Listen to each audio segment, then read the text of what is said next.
Сәлем достар, сіздермен бірге Дәміткен. Бүгін таңғы асқа рисовый каша, яғни күріштен каша дайындайтын боламыз. Менің үлкен ұлымның сүйіп жақсы көретін кашаның бірі. Алдыңғы уақытта әлде көп видео рецепттермен бөлісемін, сондықтан да менің арнама тіркеліп кетуге ұмытпаңыздар.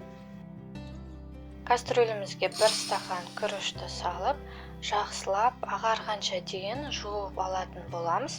Содан соң 2 стакан су құйып, ең аз отта газдың бетінде қақпағын жауып пісіреміз.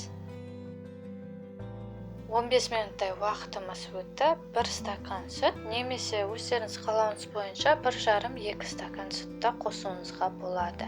Дәміне қарай аз қасық қант, шымшы тұз салып, араластырып, ең аз отта тағы да 10 минуттай пісіретін боламыз.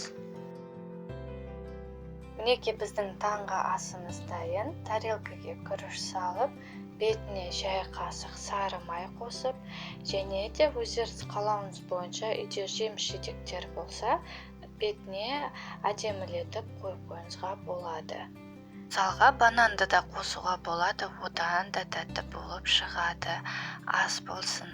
Видео рецепт сіздерге ұнаған болса, менің арнама тіркеліп кетіңіздер. Сіздермен бірге болған Дәміткен.